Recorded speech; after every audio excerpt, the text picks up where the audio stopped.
Hi everyone, welcome to Smart Educating Tech Channel. We love reading program summer camp లో భాగంగా మనం 16th day mathematical activities చేయాలి. Think, understand and solve. So heading చూద్దాం ఒకసారి. Right answers to the given questions by observing the picture. అంటే కింద ఇచ్చినటువంటి picture ని అబ్జర్వ్ చేసి పక్కన ఇచ్చినటువంటి క్వశ్చన్స్ కి ఆన్సర్స్ రాయండి అంటున్నారు. సో ఒకసారి ఇచ్చినటువంటి ఆ పిక్చర్ చూడండి. డిఫరెంట్ టైప్ ఆఫ్ షేప్స్ తో మనకు అదొక పిక్చర్, అంటే ఒక ఫేస్ బొమ్మలాగా మనకి అక్కడ ఇవ్వడం అనేది జరిగింది అనమాట. మీరు బాగా అబ్జర్వ్ చేయండి, దాంట్లో ఏమేమి షేప్స్ ఉన్నాయో మనకి అర్థం అవుతుంది. ఇప్పుడు నోస్ చూడండి, నోస్ అనేది ట్రయాంగిల్ లాగా ఉంది. అట్లాగే ఐస్, కళ్ళు అనేవి సర్కిల్స్ లాగా ఉన్నాయి. నెక్స్ట్ మౌత్, ఆ షేప్ లో one pair of sides parallel ఉన్నాయి కాబట్టి ట్రెపీజియం లో ఉందని చెప్పొచ్చు. అట్లాగే ఆ కళ్ళ పైన ఐబ్రోస్ లాగా ఉన్నాయి కదా, అవి చూడండి, అవి కూడా మనకి మళ్ళీ ట్రయాంగిల్ షేప్ లో ఉన్నాయి. పైన అంటే హెయిర్ లాగా ఉంది కదా, అవి కూడా చూడండి మనకి ట్రయాంగిల్ షేప్ లో ఉన్నాయి.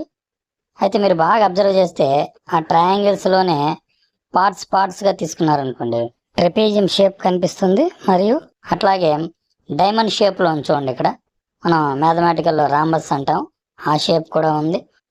కింద ఆ మౌత్ ట్రెపీజియం షేప్ కింద, దాని కింద చూస్తే మనకి అక్కడ ఒక 4 సైడ్స్ ఉన్నాయి. అది కోన్ లాగా లేదు, అట్లా అని చెప్పి సిలిండ్రికల్ షేప్ లో కూడా లేదు. సో 4 సైడ్స్ ఉన్నాయి కాబట్టి మనం దాన్ని క్వాడ్రిలేటరల్ షేప్ లో ఉందని చెప్పొచ్చు. అలాగే ఈ హెడ్ అనేది మనకి స్క్వేర్ షేప్ లో ఉంది, బాగా అబ్జర్వ్ చేయండి. సో నెక్స్ట్ ఇప్పుడు మనం క్వశ్చన్ ఆన్సర్స్ చూద్దాము. First question, how many shapes are there in this picture? Total ఎన్ని షేప్స్ ఉన్నాయి అడుగుతున్నారు. సరే కౌంట్ చేయండి.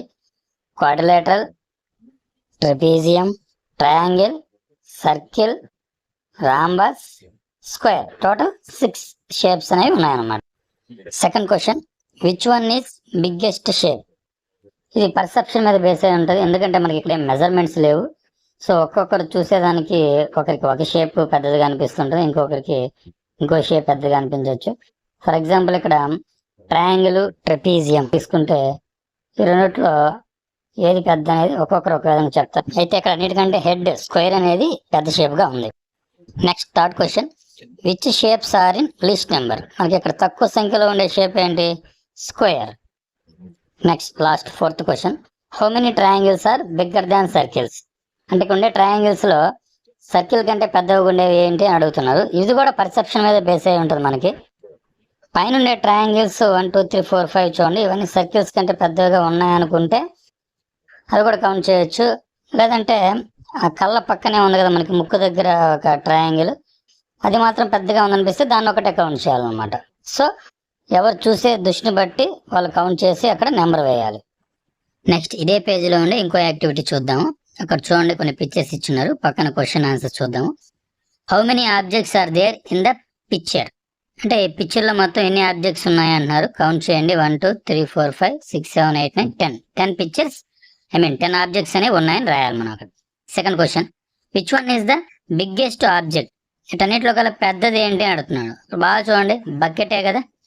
Next, how many mugs of water to be poured to fill the bucket? ఈ బకెట్ ని ఫిల్ చేయాలంటే మగ్స్ తో ఎన్ని మగ్స్ వాటర్ కావాలంటున్నారు. ఒక 2 మగ్స్ పోస్తే సరిపోతుందని నాకు అనిపిస్తుంది. Next, how many more glasses are there than the bowls in the picture? So ఈ పిక్చర్ లో చూడండి 2 బౌల్స్ ఉన్నాయి మనకి, ఇక్కడ 4 గ్లాసెస్ ఉన్నాయి.